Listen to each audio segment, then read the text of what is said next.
उत्तरकाशी के हिटाणु में श्रीमती मंजीरा देवी विश्वविद्यालय में 3 दिवसीय निःशुल्क स्वास्थ्य शिविर आयोजित किया गया था, जो कि परमार्थ निकेतन, ऋषिकेश और महावीर सेवा सदन के संयुक्त तत्वाधान में आयोजित हुआ। इस शिविर का लक्ष्य दिव्यांगता मुक्त उत्तराखंड अभियान को सशक्त बनाना है। शिविर में 65 दिव्यांगों को निःशुल्क कृत्रिम अंग प्रदान किए गए। कार्यक्रम में मौजूद रहे कैबिनेट मंत्री डॉक्टर धन सिंह रावत ने दिव्यांगों की मदद के लिए इस आयोजन की सराहना करते हुए कहा कि राज्य सरकार इस तरह की कोशिश में पूरा सहयोग करेगी। वहीं परमार्थ निकेतन के परमाध्यक्ष स्वामी चिदानंद मुनि ने विश्वविद्यालय अस्पताल के लिए 1 करोड़ रुपए देने की घोषणा भी की।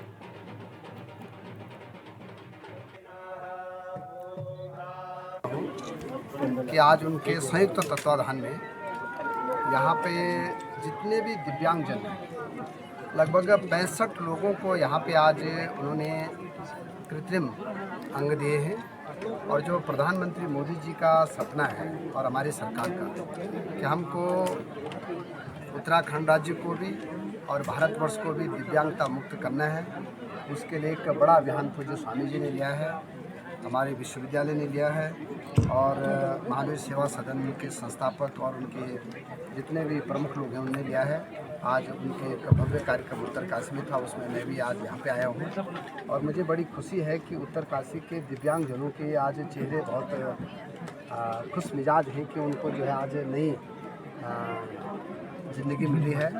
भारत के ऊर्जावान, तपस्वी, यशस्वी प्रधानमंत्री जी का संकल्प है कि भारत दिव्यांगता से मुक्त हो, किसी को कोई कष्ट ना हो, किसी को कोई पीड़ा ना हो। यही तो पूजा है, यही ध्यान है, यही यज्ञ है और उसी को सबसे पहले परमार्थ निकेतन, ऋषिकेश और साथ ही साथ महावीर सेवा सदन और अब ये विश्वविद्यालय भी जुड़ गया।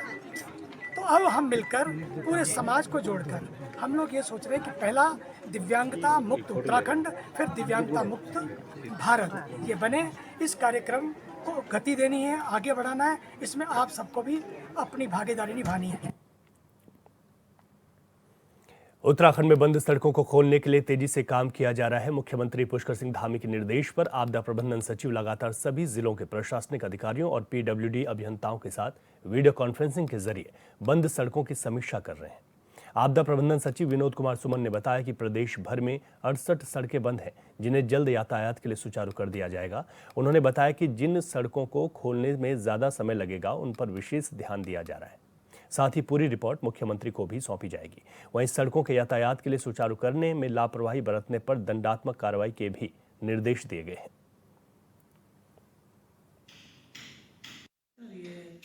आज की तिथि में लगभग 68 सड़कें बंद हैं पूरे राज्य में, जिसमें से 24 सड़कें पीडब्ल्यूडी की हैं, 43 पीएमजीएसवाई की हैं और एक राज्य मार्ग है। कुल 68 सड़कें बंद हैं, जिसको खोलने के लिए कार्रवाई लगातार जनपदों से की जा रही है।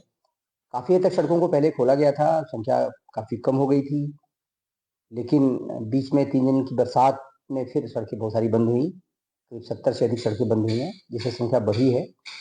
हम उम्मीद करते हैं कि बहुत जल्दी इन सड़कों को भी खोलने की कार्रवाई की जाएगी। चारधाम की स्थिति क्या है? चारधाम चल रहा है? वर्तमान में चारधाम यात्रा मार्ग पूरी तरह से खुला हुआ है। श्रद्धालुओं का आवागमन सुचारू गति से गतिमान है, चल रहा है, कहीं कोई दिक्कत की बात। वहीं हरिद्वार जिला कलेक्ट्रेट सभागार में जिलाधिकारी कर्मेंद्र सिंह की अध्यक्षता में गंगा संरक्षण समिति की 53वीं बैठक आयोजित की गई। इस दौरान गंगा की स्वच्छता और तटों पर हो रहे अतिक्रमण जैसे महत्वपूर्ण मुद्दों पर चर्चा हुई। जिलाधिकारी ने बताया कि गंगा किनारे कुछ अतिक्रमण की शिकायतें मिली हैं, साथ ही कुछ नाले अभी भी सही तरीके से काम नहीं कर रहे हैं, जिससे गंगा में प्रदूषण का खतरा है। उन्होंने संबंधित अधिकारियों को निर्देश दिए हैं कि गंगा में किसी भी तरह की गंदगी न की जाए। इसके लिए नालों पर जाल लगाने और मूर्ति विसर्जन रोकने के लिए चेतावनी बोर्ड लगाने की जरूरत है। डीएम ने कहा कि गंगा के किनारे अतिक्रमण को चिन्हित कर तत्काल हटाया जाए और इस प्रक्रिया में समिति के सदस्यों को भी शामिल किया जाए। गंगा संरक्षण समिति की आज बैठक हुई है और इसमें विभिन्न बिंदु जो है चर्चा में आए हैं। विभिन्न एनजीओज और बाकी जो मेंबर्स थे सभी लोग उपस्थित थे और जो गंगा में कुछ एक सूचनाएं मिली हैं कि उनके बेल्ट में कुछ अतिक्रमण हुआ है और कुछ नाले जो है अभी भी जो है ट्रैप्ड नहीं है अच्छी प्रकार से, ऐसी शिकायतें मिली हैं। तो उन सभी पर निर्देश दिए गए हैं कि गंगा में किसी भी प्रकार का जो है अवशिष्ट नहीं जाना चाहिए। गंदा पानी किसी प्रकार का नहीं जाना चाहिए। और जहाँ जहाँ ऐसी आवश्यकता है, जैसे कहीं पे कोई कूड़ा डाल रहा है गंगा में तो वहाँ जाल लगाने की आवश्यकता है, या कोई मूर्तियों का विसर्जन कर रहा है तो वहाँ पे भी बोर्ड लगाने की आवश्यकता है। तो किसी प्रकार का जो है ऐसा कोई भी कार्य नहीं होना चाहिए जिससे गंगा। उधर लखनऊ में गोमती नगर स्थित इंदिरा गांधी प्रतिष्ठान में पेरिस ओलंपिक और पैरालंपिक 2024 में हिस्सा लेने वाले खिलाड़ियों के सम्मान समारोह का आयोजन किया गया। कार्यक्रम में पहुंचे मुख्यमंत्री योगी आदित्यनाथ ने पैरालंपिक में पदक जीतने वाले और हिस्सा लेने वाले खिलाड़ियों को 22 करोड़ 70 लाख रुपए की धनराशि इनाम से सम्मानित किया है। साथ ही खिलाड़ियों को शुभकामनाएं देते हुए सीएम ने उनके उज्जवल भविष्य की कामना भी की। इस मौके पर उत्तर प्रदेश के उप मुख्यमंत्री ब्रजेश पाठक और बीजेपी प्रदेश अध्यक्ष भूपेंद्र सिंह चौधरी भी मौजूद रहे। 3 सिंथेटिक रनिंग ट्रैक भी आज उत्तर प्रदेश के पास मौजूद हैं। इंटरनेशनल क्रिकेट स्टेडियम 2, छात्रावास 16, अत्याधुनिक जिम 47, सिंथेटिक टेनिस कोर्ट 20 और डॉर्मेट्री 19, जूडो हॉल 2, कुश्ती hall 13, shooting range 6, indoor volleyball hall 2 और वेट लिफ्टिंग के हॉल 12, सिंथेटिक बास्केटबॉल कोर्ट ये 14 आज प्रदेश के अंदर वर्तमान में बनकर के तैयार हुए हैं। और प्रदेश सरकार ने एक बड़े लक्ष्य को ध्यान में रख करके कार्य करना प्रारंभ किया है, जिसमें 57,000 से अधिक ग्राम पंचायतें हैं उत्तर प्रदेश के अंदर, और हर ग्राम पंचायत में खेल का मैदान हो, बच्चे वहां खेलें। हमारे पास 826 विकास खंड हैं। इन 826 विकास खंड में मिनी स्टेडियम हो। मिनी स्टेडियम के लिए वहां पर जिला प्रशासन से कहा जा रहा है वे जमीन आरक्षित करें। कम से कम 5 एकड़ लैंड तो कम से कम होनी चाहिए मिनी स्टेडियम के लिए, और जनपद स्तर पर एक स्टेडियम हो। स्टेडियम के निर्माण के साथ साथ हर ग्राम पंचायत में ओपन जिम का निर्माण भी हो। युवक मंगल दल और महिला मंगल दल हर ग्राम पंचायत में उन्हें स्पोर्ट्स किट उपलब्ध कराए जा रहे हैं। कहीं वॉलीबॉल, कहीं फुटबॉल, कहीं क्रिकेट, कहीं पे हॉकी, कहीं पे अलग अलग खेलों के लिए जहां यह कार्यक्रम तेजी के साथ आगे बढ़ाने का कार्य किया जा रहा है, तो साथ ही साथ जो अंतर्राष्ट्रीय स्तर के पूर्व ओलंपिक के, कॉमनवेल्थ गेम्स के, एशियन गेम्स के जो पूर्व खिलाड़ी रहे हैं, या विश्व चैंपियनशिप के जितने भी पूर्व खिलाड़ी हैं, इन खिलाड़ियों को भी हम प्रशिक्षक के रूप में तैनात कर सकें, इसके लिए भी विभाग से कहा गया है कि वह स्पेशल इंसेंटिव देकर के उन खिलाड़ियों को प्रशिक्षक के रूप में तैनात करें और इसके लिए उन्हें हर प्रकार से आगे बढ़ाने का कार्य करें।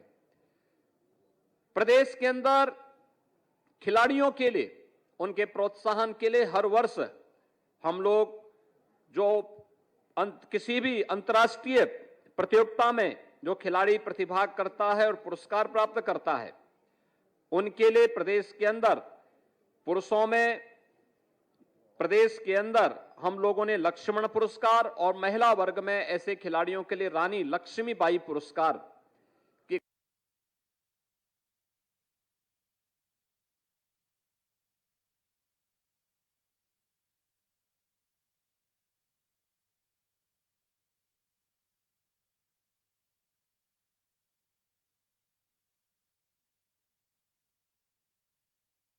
घोषणा की है, जिसमें सरकार उन्हें नगद राशि के साथ साथ उन्हें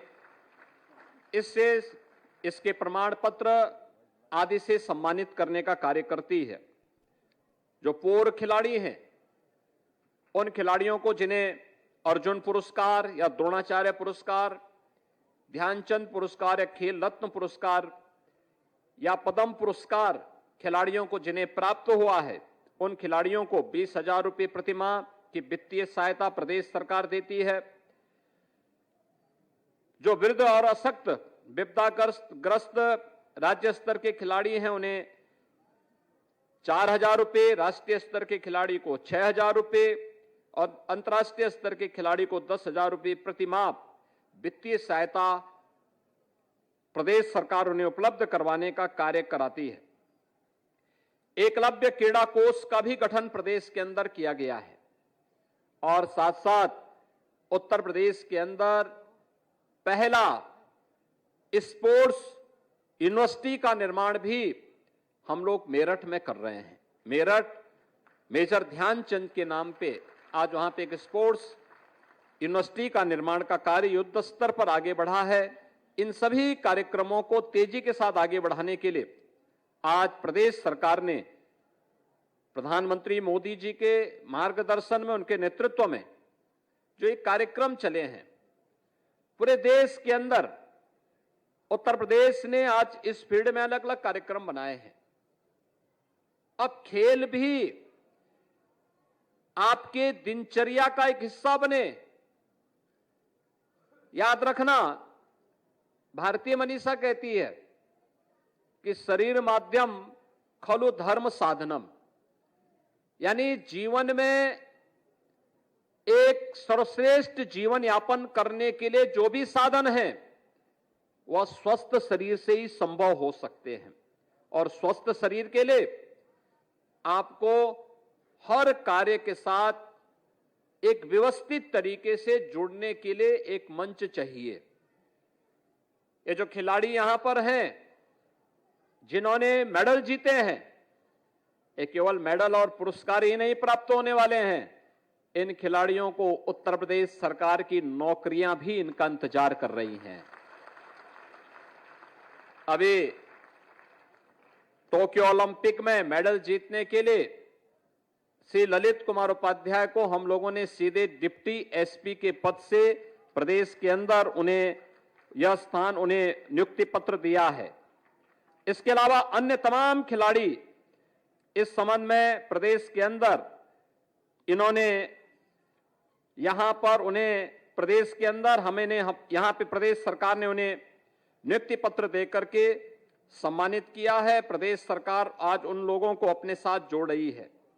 क्रिकेट के लिए सुश्री दीप्ति शर्मा, एथलेटिक्स के लिए सुश्री पारुल चौधरी, शूटिंग खिलाड़ी में अखिल स्योड़ान, कबड्डी में अर्जुन देसवाल, ये सभी प्रदेश सरकार में डिप्टी एसपी के पद पर सीधे सीधे भर्ती किए गए हैं। और जूडो खिलाड़ी के रूप में श्री विजय कुमार यादव को और कुश्ती खिलाड़ी के रूप में सुश्री दिव्या काकरान को ये नायब तहसीलदार की सीधी नियुक्ति इन्हें उपलब्ध कराई गई है। केनो स्प्रिंग खिलाड़ी के रूप में श्री अर्जुन सिंह को यात्री कर अधिकारी के रूप में, एथलेटिक्स खिलाड़ी के रूप में सुश्री प्राची एवं रोइंग खिलाड़ी के रूप में श्री पुनीत कुमार को जिला युवा कल्याण एवं प्रादेशिक दल अधिकारी के रूप में नियुक्ति पत्र प्रदान किया गया है। और इसके अतिरिक्त प्रदेश सरकार यानी यूपी पुलिस में अलग अलग विभागों में भी विश्व चैंपियनशिप या राष्ट्रीय स्तर के खिलाड़ियों को 500 ऐसे खिलाड़ियों को अब तक हम नियुक्ति पत्र प्रदान कर चुके हैं। और इसीलिए मैं आप सभी युवा खिलाड़ी से कहूंगा, आपके सामने दो विकल्प हैं। आज आप देखते होंगे और देश के लिए चिंता का विषय भी होना चाहिए, हम लोग अपने समय का उचित उपयोग करने की आदत आज भी नहीं डाल पाए। फालतू के कार्यों में हम लोगों का बहुत बड़ा समय जाता है। एक युवा पीढ़ी के लिए जो सबसे बड़ा चैलेंज है वह है स्मार्टफोन। स्मार्टफोन से जितना आप दूरी बना लेंगे, जितनी जरूरत हो उतना उपयोग करिए, लेकिन अनावश्यक उसका उपयोग यह आपकी आई साइट को भी प्रभावित करता है और आपके समय को भी और आपके श्रम को भी खराब करता है। तो एक तो उससे जितनी दूरी बना पाएंगे उतना वह आपके लिए उचित होगा। दूसरा है नशा। एक खतरनाक है, नशा नाश का कारण है। जो नशे की तरफ गया तो मान के चलिए वो कहीं किसी लायक नहीं रह पाएगा, किसी भी लायक नहीं रह पाएगा। अपने आप को तैयार करना, और इसके लिए खेल की इतनी ढेर सारी कार्यक्रमों के साथ सरकार, केंद्र और राज्य सरकार आपके पास आई है आपके लिए प्रोत्साहन करने के लिए। इसको भी जीवन का एक हिस्सा बनाइए। जैसे प्रतियोगी परीक्षाओं की तैयारी करने के लिए शुरू दिन से नौजवान तय कर लेता है, एक छात्र तय कर लेता है कि हम लोग, मेरा जीवन का लक्ष्य ये है, मैं इस प्रतियोगी परीक्षा में भाग लेकर के यह स्थान प्राप्त करूंगा, मुझे यहां जाना है, ऐसे ही आपको भी तय करना होगा। अगर खेल क्षेत्र जगत में आपको कोई विशिष्ट स्थान प्राप्त करना है, सर्वोच्च स्थान प्राप्त करना है, तो पहले दिन से तैयारी करनी पड़ेगी। याद रखना, जिन खिलाड़ियों ने अपने यहां पर, जिन्हें आज हम सम्मानित कर रहे हैं, अगर मैं इनके बारे में आपको बताऊंगा, ललित कुमार उपाध्याय, राजकुमार पाल, उत्तर प्रदेश के एक छोटे से जनपद गाजीपुर में, जहां संसाधनों का बहुत अभाव है, वहां पर एक स्टेडियम के साथ, एक निजी खेल एकेडमी के साथ जुड़ करके वहां पे इन्होंने प्रशिक्षण प्राप्त किया। आज ओलंपिक खेल रहे हैं और शानदार कैरियर के साथ आगे बढ़ रहे हैं। ऐसे ही यहां पर जो खिलाड़ी पैरालंपिक में, आपने यहां पर अभी जिन खिलाड़ियों को यहां पर अभी हम लोगों ने सम्मानित किया है, प्रवीण कुमार गौतम बुद्ध नगर के, पैरालंपिक में इन्होंने गोल्ड मेडल जीता है। और जब मैंने गौतम बुद्ध नगर में पूछा कि क्या ये खिलाड़ी शुरू से, पहले लोग ये मानते थे कि, उनके परिवार के लोग भी इस बात को मानते थे कि क्या होगा, लेकिन उसने अपने जुनून को कम नहीं होने दिया। पहले वो पेड़ों में चढ़ करके वहां से कूदता था, यानी दिव्यांग होने के बावजूद पेड़ के ऊपर से चढ़ करके कूद रहा है। और अभी आपने देखा होगा पैरालंपिक में कैसे वो छलांग लगा रहा है, यानी एक अपनी दिव्यांगता को फेल करते हुए उसने अपने आप को साबित किया, और अपने आप को साबित करके दिखा दिया। उसने गोल्ड मेडल लेकर के आज साबित कर दिया कि नहीं, मेरे में प्रतिभा की कमी नहीं है।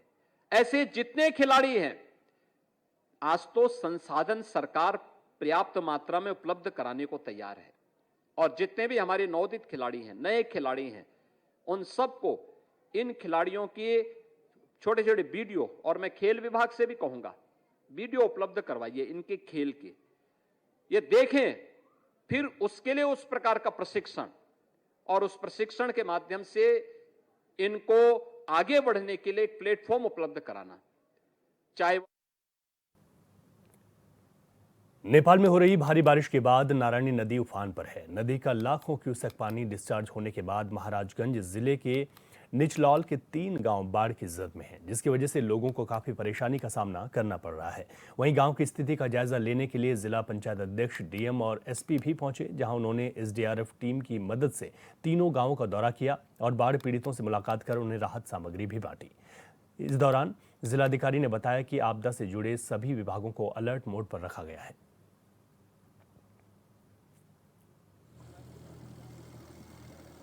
लगभग सायंकाल 4 बजे ज़िला पंचायत अध्यक्ष जी, कप्तान साहब, एसडीएम साहब और सीओ साहब द्वारा हम लोग सभी लोगों ने मिलकर सौगी बरवा के तीनों बाढ़ ग्रसित ग्राम पंचायतों का निरीक्षण किया गया, एवं शिकारपुर ग्राम पंचायत में राहत सामग्री भी हमने वितरित की।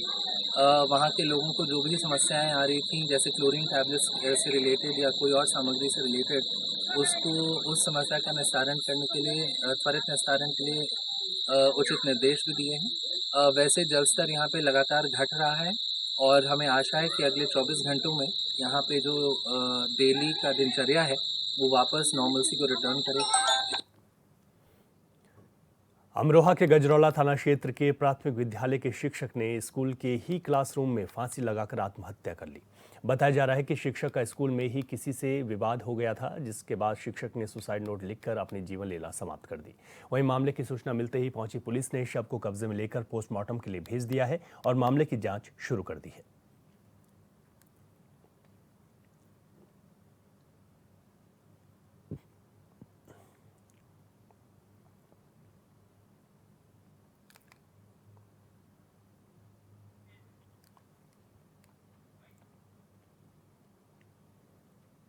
मुरादाबाद के भगतपुर थाना क्षेत्र में एक खूंखार कुत्ते ने एक साथ 6 लोगों पर हमला कर दिया। बता दें कि हमले में सभी लोग घायल हो गए। वहीं सूचना पर पहुंचे लोगों ने सभी घायलों को अस्पताल में भर्ती कराया है, जहां एक की हालत गंभीर देखते हुए उसे हायर सेंटर रेफर कर दिया गया।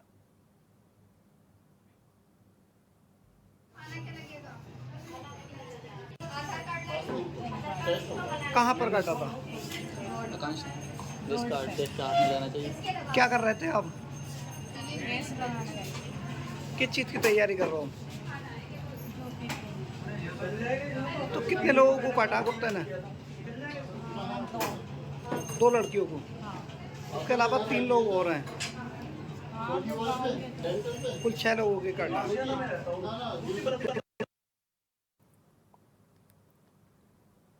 वहीं कानपुर देहात के जिंदौरा गांव में इन दिनों जंगली जानवर की दहशत फैली हुई है। गांव के 2 लोगों पर जंगली जानवर हमला कर घायल कर चुके हैं।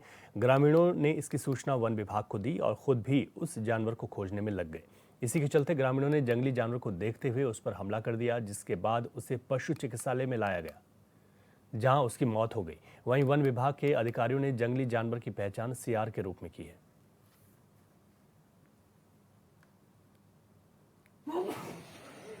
ये सुबह बताते कि नहर गए थे खेतों तरफ, वहाँ से वापसी आ रहे थे घर को, तब वहाँ पे क्या नाम गांव के किनारे नहर आ रहे थे, तो उन पर एक भेड़िया ने हमला कर दिया। अभी करीब क्या कहते हैं 11 बजे एक पेशेंट आया था उमाशंकर नाम से, उन्हें लगा 26 साल मेल पेशेंट जिंदौरा गाँव से आया या उसने बताया कि ऊपर भेड़िए ने हमला किया था, उसकी गर्दन में चोट आई है और सीने। महाराजगंज जिले के पनियरा थाना क्षेत्र के मुड़ीला गांव में बीच सड़क पर एक युवक का पिस्टल से फायरिंग करने का वीडियो सामने आया है। बता दें कि इस वीडियो में युवक भतीजे की जन्म की खुशी में अपने पिता की लाइसेंसी पिस्टल से 2 राउंड फायर करते हुए दिखाई दे रहा है। फिलहाल वीडियो का संज्ञान लेते हुए पुलिस ने युवक को गिरफ्तार कर लिया और आगे की कार्रवाई शुरू कर दी है।